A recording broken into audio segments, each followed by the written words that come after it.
in a last session we discussed the acceleration of a particle performing uniform circular motion. So what is our result? Acceleration a bar is equal to minus omega square into r bar. So what is the conclusion from this equation?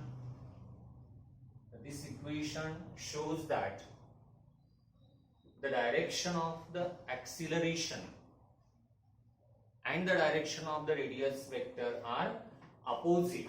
Means this negative sign indicates that direction of a bar and r bar are opposite.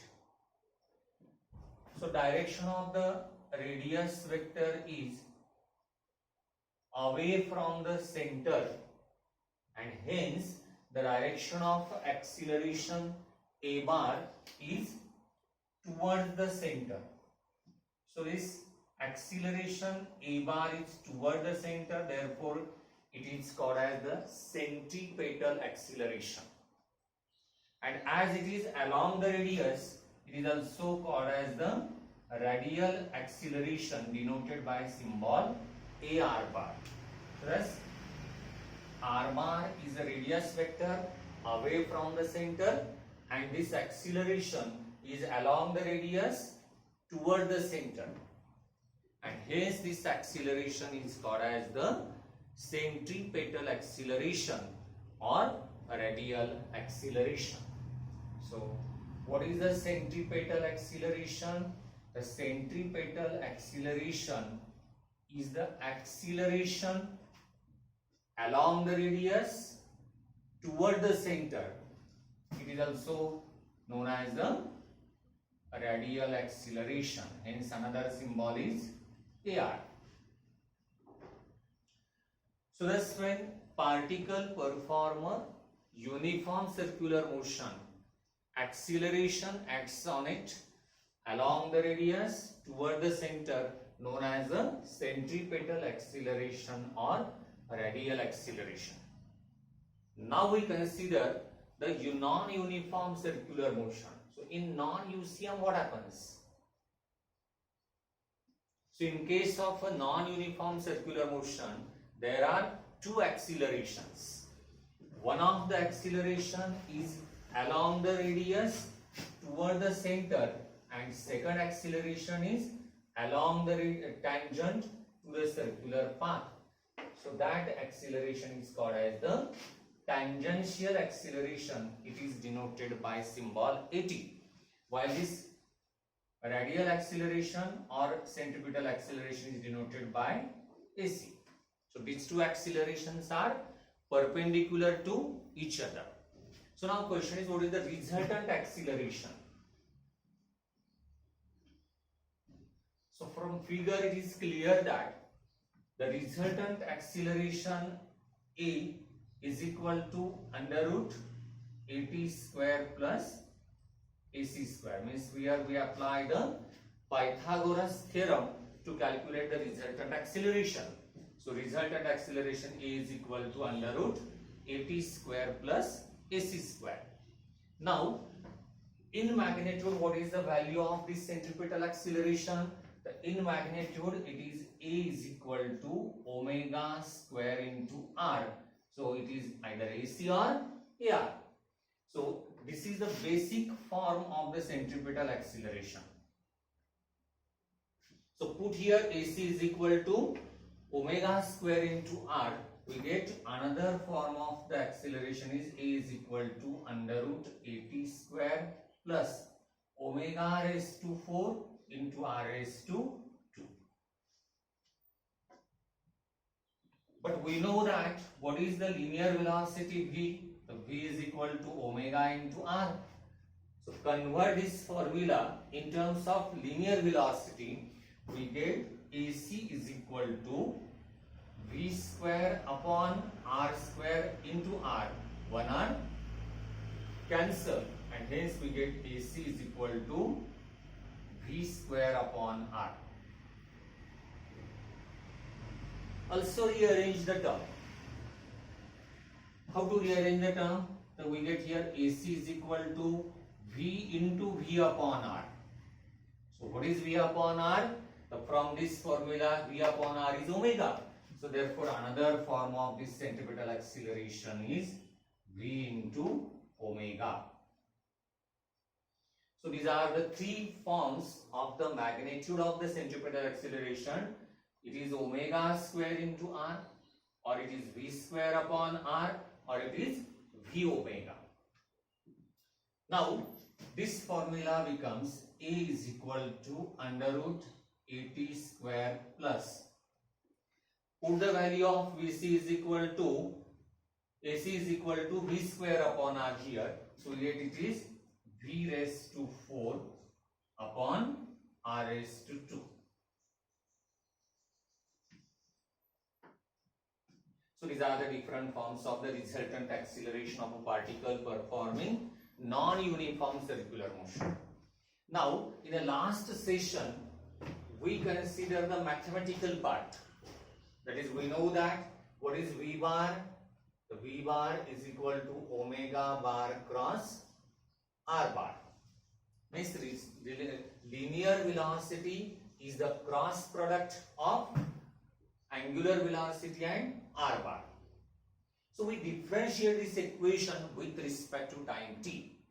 Then we get dV bar upon dt is equal to omega bar cross dr bar by dt plus d omega bar upon dt cross r bar.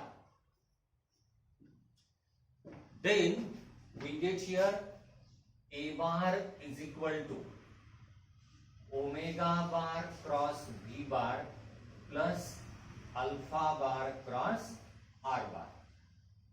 So this is the vector form of the resultant acceleration of a particle performing non-uniform circular motion.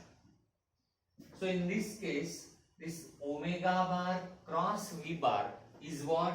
From this formula, it is the centripetal acceleration in vector form. So therefore we get A bar is equal to what? AC bar plus alpha bar cross R bar is what? It is the tangential acceleration, means it is AT bar. So thus A bar is equal to AC bar plus AT bar. Why? Here AC bar is omega bar cross V bar and AT bar is what? It is alpha bar cross R bar. So thus we finish the discussion about the acceleration of a particle performing uniform circular motion as well as the acceleration of a particle performing non-uniform circular motion. Now these two topics shows that when particle perform the uniform circular motion, tangential acceleration is 0. Means in case of a UCM, AT is equal to 0. Now our next topic is the comparison between the centripetal force and centrifugal force. So what is the centripetal force and what is the centrifugal force? So these two forces are very important in our daily life also. Means in different examples around us, these two forces are related. The centripetal force, for example, Earth revolves around the Sun, or Moon revolves around the Earth.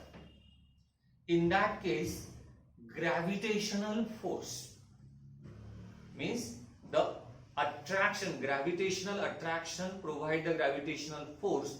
That gravitational force is nothing but the centripetal force.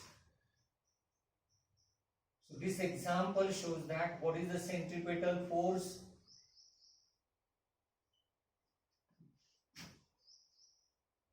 Centripetal and centrifugal. These are the two forces in case of a circular motion. So when particle perform a circular motion, force act on it along the radius toward the center. This force is called as the centripetal force. Force acts on the particle along the radius toward the center is called as the centripetal force. While force acts on the particle performing circular motion along the radius away from the center, that is called as the centrifugal force.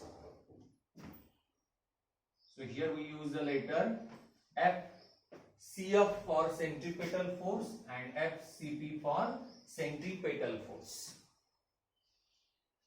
Force acts on the body or particle along the radius toward the center is called centripetal force, and the force acts on the particle or body along the radius away from the center is called as the centrifugal force. Centripetal force is the real force. Centripetal force belongs to which category? It is a real force, while the centrifugal force is a pseudo force. So you are familiar with the real force and pseudo force. In 11th standard, we studied these two types of the forces.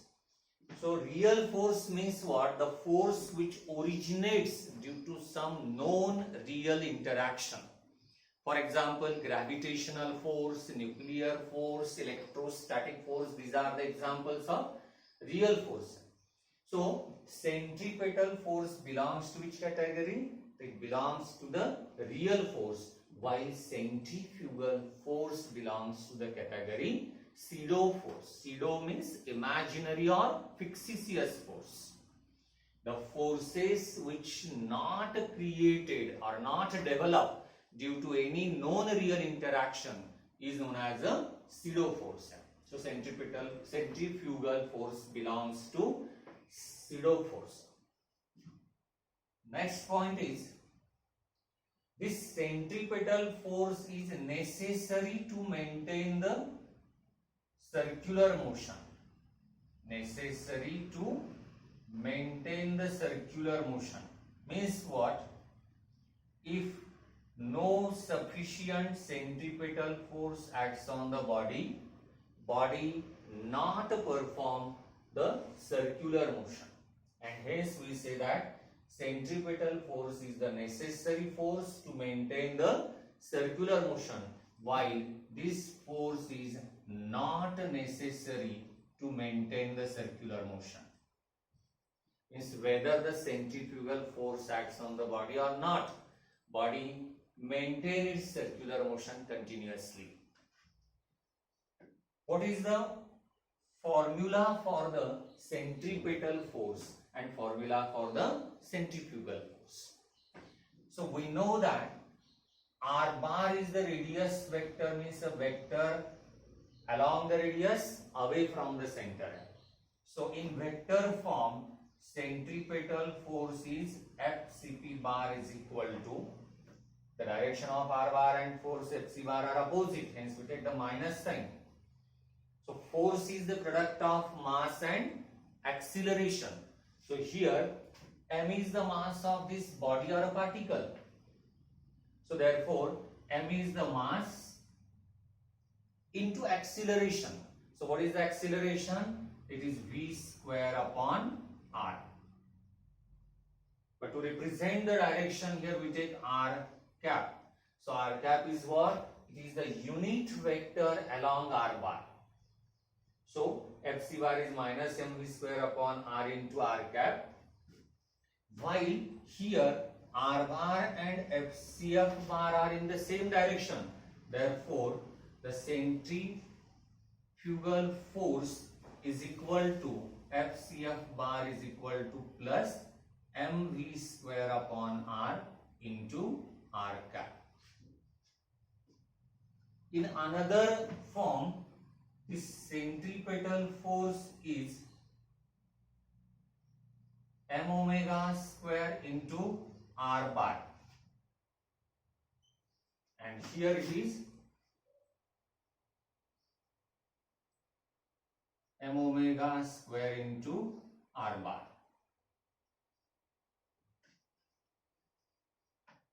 So these are the formulae for the centripetal force and centrifugal force. Magnitudes of these two forces are same, means what? Modulus of FCP bar and FCF bar are same. So in magnitude it is only mv square upon r or m omega square into r. So magnitude of centripetal and centrifugal force are the same. And last point to distinguish between the centripetal force and centrifugal force is that centripetal force is produced in an inertial frame of reference. The last point to distinguish is what? It is produced, so it can be produced in inertial frame of reference. Inertial frame of reference. While the centrifugal force can be produced in a non-inertial frame of reference. Non-inertial frame of reference. You are familiar with the inertial frame of reference and non-inertial frame of reference. So what is the inertial frame of reference? A frame of reference which is either at rest or in a uniform motion with respect to a reference frame is called as the inertial frame of reference. And a frame of reference which is in an accelerated motion with respect to the reference frame is called as the non-inertial. But question is, what is the frame of reference? The frame of reference means what? Any coordinate system. Any coordinate system to represent the motion of a particle is called as the frame of reference. The coordinate system may be a Cartesian coordinate system, spherical coordinate system, polar coordinate system, or Cartesian cylindrical coordinate system. So any coordinate system used to represent the motion of a particle is called as the frame of reference. And there are two types of the frame of reference, inertial and non-inertial. So centripetal force is produced in an inertial frame of reference, while centrifugal is produced in a non-inertial. Now we consider the examples. So large number of examples we observed in our daily life. Suppose we consider the example of electron revolve around the nucleus. So in that case, electrostatic force acts between the nucleus and the electron. So that electrostatic force is the example of a centripetal force. Earth revolve around the sun. In that case, gravitational force is there. That gravitational force is nothing but the centripetal force. And if you consider a simple example, stone is attached to the one end of the string and another end of the string is held in your hand and we breathe it. Then the motion of the stone is the example of the circular motion. In that case, tension is the centripetal force. Tension imparted on the string is nothing but the centripetal. So thus we discuss the three examples. Electrons revolve around the nucleus. That electrostatic force is the example of the centripetal force. Earth revolves around the sun. Gravitational force is the centripetal force. and in case of a string, the tension imparted on the string provide the centripetal force. Now we consider the example of the centrifugal force. When bus take a turn along the curved road, then passengers inside the bus pull outward. So that passengers pull outward means some force acts on the passenger, but that force not developed due to any real interaction, and therefore that is the pseudo force. Means we say that force acts on the passenger is nothing but the centrifugal force. Consider another example. You are familiar with the cream separator. So in that case, cream is separated due to the centrifugal force acts on it. In case of a medical field, you are familiar with the centrifugal machine. Centrifugal machine is used to separate the blood cells and the plasma. Is to take any blood test.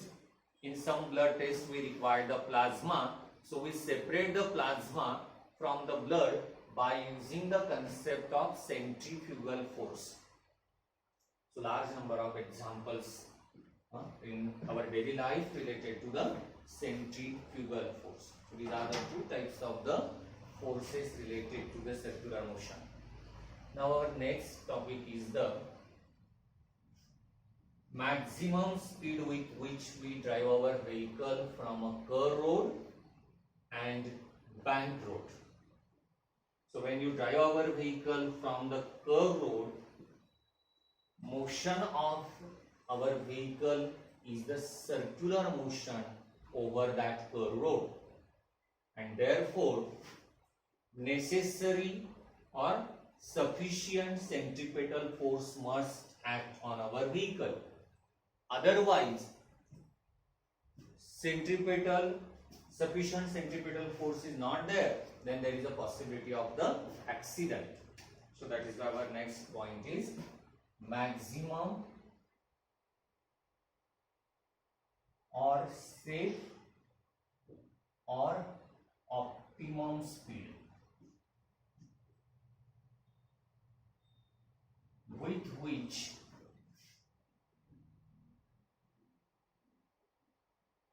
vehicle is driven on a curved road.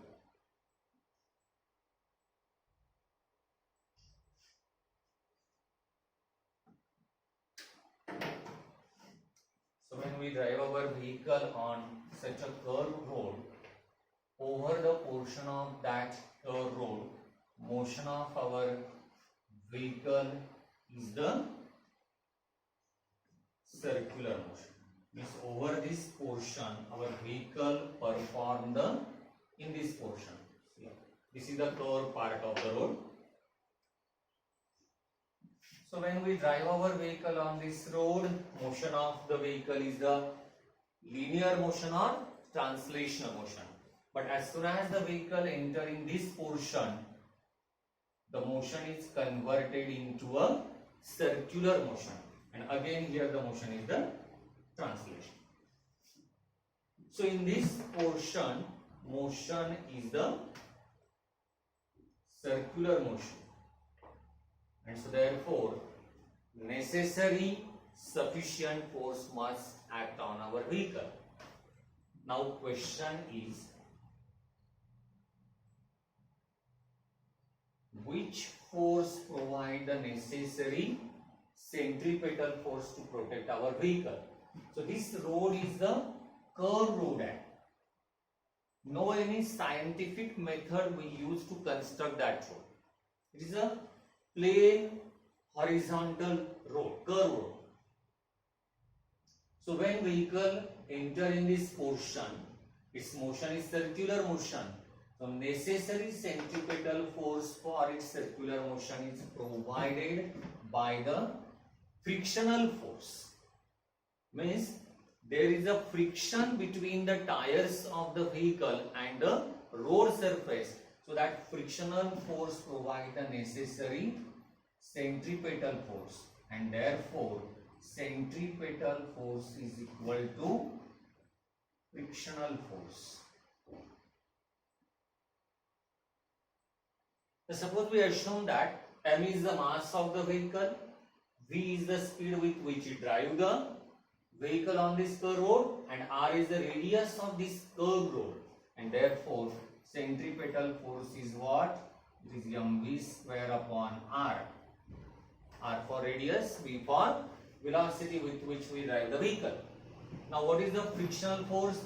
The frictional force is mu mg, where this mu stands for coefficient of frictional force. So mm cancel, we get v square is equal to mu rg, and therefore v is equal to under root mu rg.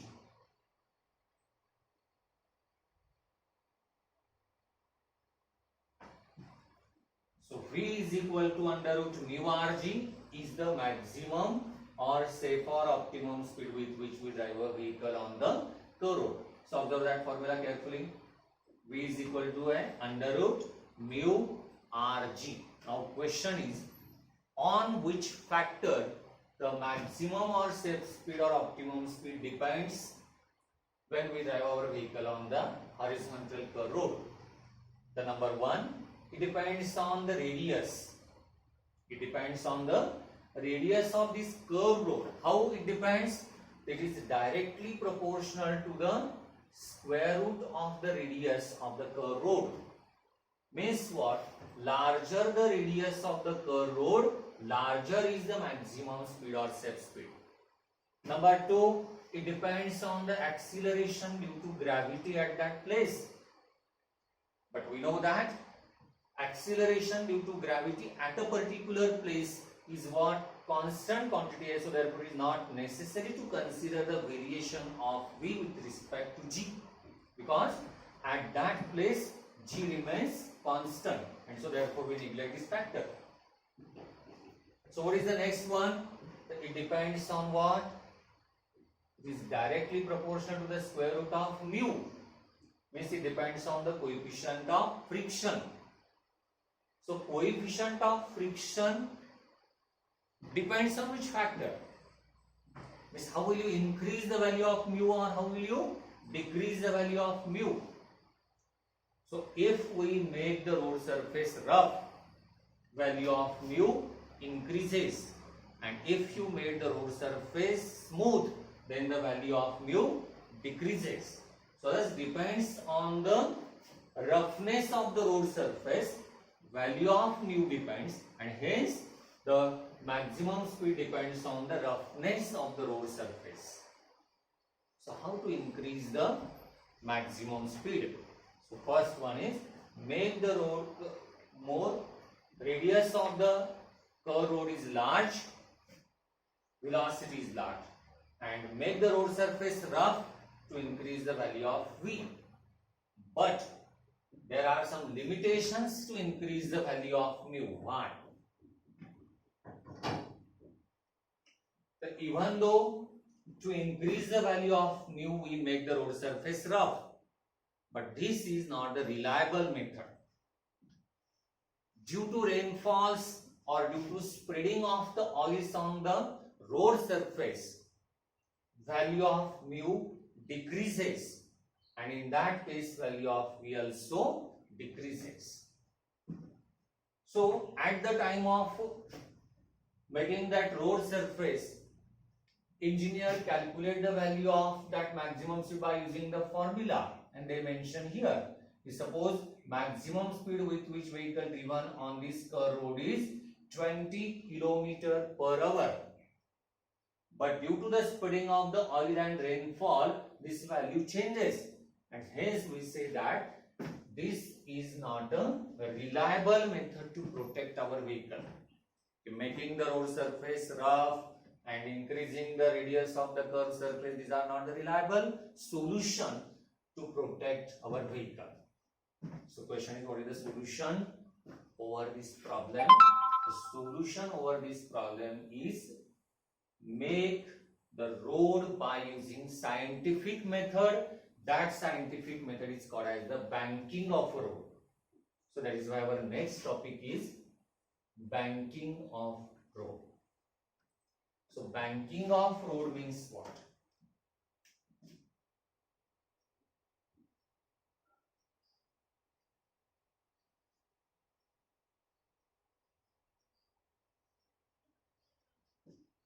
So banking of road means make the curve road in such a way that its outer edge is kept inclined over the inner edge. Outer, this is the horizontal curve road. Now we make the road like this. Means outer edge of the road is kept inclined over the inner edge. That process is called as the banking of road.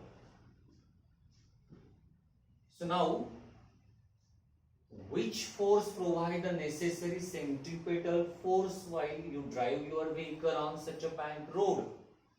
So for that, we consider one diagram. So suppose here we assume that we take a left turn. This is the horizontal level. And this is your road surface. A is the inner edge of the road and this B is the outer edge of the road. So AB is the road surface and while AC is the horizontal level at that place. H is the height at which the outer edge is raised over the inner edge. And this angle theta is called as the angle of banking. So AB is the road surface, AC is the horizontal level, H is the height at which the outer edge is kept inclined over the inner edge, and theta is the angle of banking. So over this road surface, if you drive our vehicle, so this is the vehicle which take a left turn. So question is, how many forces acts on our vehicle? The force number 1 is the gravitational force or weight. It is mg. Gravitational force or weight acts downward toward the center of the earth. Now, second force is the normal reaction. Normal reaction is always perpendicular to the road surface. This point is the center of gravity of the vehicle. So, N is the normal reaction. Now, third force is what? The frictional force. So, how many force acts on our vehicle? The vehicle force number 1 is the gravitational force. Second force is the normal reaction. And third force is the frictional force.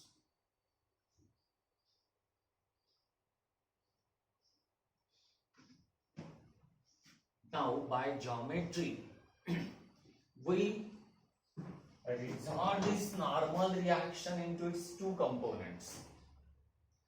Resolve the normal reaction into two components. So, this component is what? So, by geometry, this angle is theta. So, therefore, this component is n cos theta and this component is n sin theta. For our convenience, we draw the separate diagram to represent all the forces. Suppose this is the center of gravity of our vehicle. Weight mg acts vertically downward. This is your normal reaction. We resolve this normal reaction into its two components. So this component is n cos theta and this component is n sin theta. Now question is the third force, frictional force. So we know that frictional force is always opposite to that of the direction of the motion, and hence this vector represents your frictional force F. F for frictional force. By geometry, this angle is theta, and therefore if you resolve the frictional force F into its two components, we get here F cos theta along this component, and here it is F sin theta. So these are the directions of all the forces acts on our vehicle when we drive the vehicle on a bank or road. So see here, if you observe the line of actions of all the forces, line of action of the forces means what? The direction along which the force acts, that is called as the line of action. So if you observe the line of action of the forces, we observe that n cos theta balance the resultant of F sin theta and mg. So therefore our first mathematical relation is what? N cos theta is equal to F sin theta plus mg, and therefore what is mg? mg is equal to n cos theta minus F sin theta. This is equation number 1. Now see the direction and the magnitudes of these two forces. So line of action of these two forces, n sin theta and F cos theta, it is toward the center of the curved road, and therefore we say that n sin theta and F cos theta together provide the centripetal force. By the definition, force acts on the body toward the center is called as the centripetal force, and hence here n sin theta as well as F cos theta acts along the radius toward the center. Therefore n sin theta and F cos theta together provide the necessary centripetal force. What is the formula for centripetal force? It is mv square upon r. So get mv square upon r is equal to n sin theta plus F cos theta, equation number 2. Now we consider the mathematical part of this topic. Equation 2 divided by equation 1. This mathematical process gives us the value of v square. So LHS of equation 2 is mv square upon r upon LHS of equation 1 is what? mg is equal to LHS of RHS of equation 2 is what? N sin theta plus F cos theta divided by N cos theta minus F sin theta. So here cancel. What is the next step? It is v square upon rg. V square upon r into g. Now here we take n cos theta as a common factor.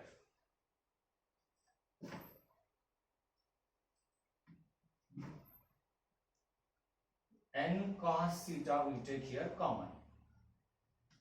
So if you take n cos theta common here, we get sin theta upon cos theta plus F upon n. Sin theta upon cos theta is nothing but tan theta. Similarly, take n cos theta common from denominator also. So as n cos theta is common here, we get 1 minus F upon n into sin theta upon cos theta. So this is a simple mathematical step. Take n cos theta common from numerator as well as denominator. So here n cos theta cancel. Sin theta upon cos theta is what? Tan theta. And what is F upon N? So you are familiar with the frictional force. Frictional force F is what? Mu mg. And this mg is nothing but the normal reaction. So therefore F is what? Mu into N. And then that is why, what is F upon N? The F upon N is what? Mu. So replace this F upon N by mu and sin theta upon cos theta by tan theta. So what is our next step? V square upon Rg is equal to tan theta plus mu, tan theta plus mu divided by 1 minus mu tan theta. And finally V square is equal to R into G. Here addition obeys the commutative law. So we write down it as a mu plus tan theta upon 1 minus mu tan theta. Taking square root of both sides, we get V is equal to under root Rg into mu plus tan theta upon 1 minus mu tan theta. So this is the final expression for the maximum speed or optimum speed with which we drive our vehicle on a bank road. Now we consider one special case. If we neglect the frictional force, special case is what? Neglect the frictional force. So if you neglect the frictional force means what? Put mu is equal to 0 in the above expression. So what is our result? V is equal to under root. So as we put mu is equal to 0 here, we get V is equal to under root Rg tan theta.